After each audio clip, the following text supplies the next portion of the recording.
Je m'appelle Amina Ouera, je suis la réalisatrice du film La colère dans le vent. Et l'idée de ce film m'est venue comme pour la première fois je suis allée visiter les mines. C'était une des mines dans laquelle mon père a travaillé, une des mines d'Areva, qui se trouve à Arlit. Et à ce temps-là, mon père travaillait encore parce qu'il a travaillé pendant 35 ans de sa vie avant de prendre sa retraite il y a quelques années. Et donc, c'est quand il était encore travailleur, un jour on s'était décidé, mes soeurs et moi, d'aller voir à quoi ressemblaient les mines.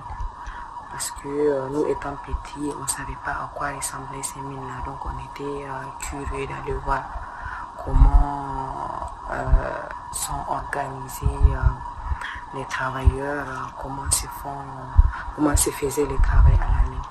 Donc je me rappelle, c'était en 2010. On était allé visiter et j'ai été très fascinée par ce travail. Je trouvais comment ces braves hommes risquaient leur vie pour pouvoir nourrir leur famille. Et moi étant petite, je pensais que les mines c'était genre comme des bureaux. Et j'étais étonnée de voir que la mine dans laquelle mon père travaillait, c'était un trou parce que c'était une mine souterraine. C'était la Cominac. Donc on a fait la visite et à mon retour, en rentrant à la maison, je me suis sentie très éprouvée. J'ai été très fascinée par ce travail-là. Je me suis dit, il fallait que je fasse un film documentaire là-dessus. Mais au début, le film que je voulais faire, c'était un film pour rendre hommage à ces travailleurs-là, à tous ces hommes-là qui bravent tous les obstacles pour travailler durement et subvenir aux besoins de leur famille. Donc c'était une manière pour moi de leur rendre hommage. Et quand je commençais à écrire le film, je commençais vraiment à m'intéresser à la question de l'activité minière. Parce que tout ce qui est activité minière, conséquence de l'activité minière, l'exploitation de l'uranium, c'était pratiquement des questions taboues pendant un bon moment. Donc beaucoup de personnes dans la ville d'Arlit ne connaissaient pas exactement ce qu'est l'activité minière. Pour eux, le plus important, c'est d'avoir un boulot, être payé à la fin du mois. Mais beaucoup ignoraient surtout les conséquences de cette activité. Et au fur et à mesure que je faisais mes recherches par rapport à cette activité-là, c'est-à-dire l'activité minière, l'exploitation de l'uranium, j'ai compris que l'uranium avait été néfaste pour la santé de la population et aussi pour la santé des travailleurs. Donc c'est à ce moment-là que je me suis dit, je vais pencher mon angle de traitement sur les conséquences même de cette activité et avoir aussi les points de vue de la population qui vit grâce à cette activité-là. Et donc c'est à ce moment où vraiment j'ai commencé à écrire mon film sur cette thématique-là bien précise. Et je me rappelle quand je commençais à écrire le film, quand je commençais à faire des recherches par rapport à cette thématique, j'ai approché des gens, des personnes ressources, quelques travailleurs et tout. Beaucoup ont essayé de me décourager en me disant que c'était un sujet très sensible parce que c'était une problématique qui n'était pas trop soulevée dans la ville. C'est seulement avec l'arrivée des ONG, des syndicats, que petit à petit la question a commencé à être soulevée. Et une jeune femme comme moi, une jeune réalisatrice qui vient parler de ces choses-là, pour les personnes que j'approchais, ils m'ont déconseillé. Et pour eux, je prenais un risque. Mais comme cette question-là me tenait à cœur, c'était une thématique que je voulais vraiment traiter. Donc j'ai quand même foncé. Et c'est là que j'ai commencé à écrire le film. Et j'ai eu la chance d'être intégrée dans une résidence d'écriture où j'ai été encadrée, j'ai pu développer mon projet. Et après, j'ai été sélectionnée à une séance pitch où j'ai présenté le projet. J'ai eu la chance d'avoir des producteurs qui m'ont aidé à trouver du financement et à faire ce film. Et je dirais, ce film La colère dans le vent, c'est vraiment mon tout premier film professionnel. J'ai eu à faire des courts-métrages dans le cadre de mes études. Mais c'est vraiment ce film qui est mon tout premier film documentaire professionnel, moyen-métrage. Pendant le tournage, j'avais aussi eu quelques difficultés parce que vu que c'est pratiquement une question tabou, c'est une question qui est presque pas soulevée dans la ville, et toute la ville vivait grâce à cette activité, si je peux le dire, parce que toutes les personnes qui sont venues s'installer, que ce soit les commerçants, les boutiquiers, je sais pas, les banques et tout, c'est parce qu'il y a une activité qui est là, il y a des travailleurs. Donc ils sont venus s'installer pour pouvoir tirer profit de cette activité-là. Ils sont là juste pour gagner leur vie. Ils n'essayent pas de soulever des questions du genre quelle est la finalité de ce travail, est-ce qu'il y a des conséquences par rapport à ce travail-là. Donc c'était pas vraiment quelque chose dont on parlait beaucoup.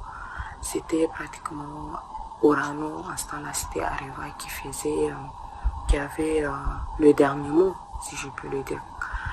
Parce que si on prend Orano, à ce temps-là, c'était Areva, qui est une des grandes puissances mondiales, et le Niger, un des pays les plus pauvres, donc on voyait un peu le paradoxe. Donc c'était pas une question qui était vraiment soulevée. C'est pour cela, même pendant mon tournage, j'ai été pas mal questionnée par rapport à ce que je faisais, soit la gendarmerie, la police qui venait nous questionner sur ce qu'on faisait comme tournage. Parce que la plupart des films, des caméras qui viennent s'installer à Arlit pour faire des filmages, c'est des personnes qui viennent pour parler de l'activité minière. Donc voilà. Et donc heureusement, j'avais toutes mes autorisations, j'ai quand même pu faire mon film, mais avec beaucoup de difficultés. J'avais des personnages pendant le repérage qui se sont confiés à moi, qui m'ont révélé pas mal de choses, mais avec la caméra, il y en a qui ont désisté.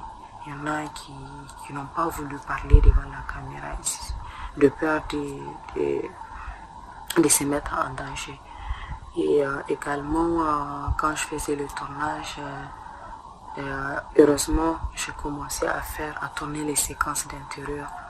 Je fais le maximum de séquences d'intérieur avant de faire les séquences d'extérieur, c'est-à-dire les plans de ville et consorts, en me disant au cas où même on m'arrête ou on m'empêche de tourner, au moins j'ai le maximum d'images. Faire un film, c'est braver des obstacles, et des obstacles on en a eu. Et heureusement on avait des producteurs qui nous ont beaucoup accompagnés, et également j'avais le soutien de ma famille. Et comme vous avez vu, il y a mon père qui est également dans le film. Au début, il ne voulait même pas être dans le film. Sincèrement, il a accepté d'être dans le film. C'était plus pour m'accompagner. Parce que y a des choses que pour moi, il faut qu'il soit dans le film pour que je puisse les avoir. Et le fait qu'il soit dans le film, ça m'a ouvert beaucoup de portes. Et ça, c'était une grande chance.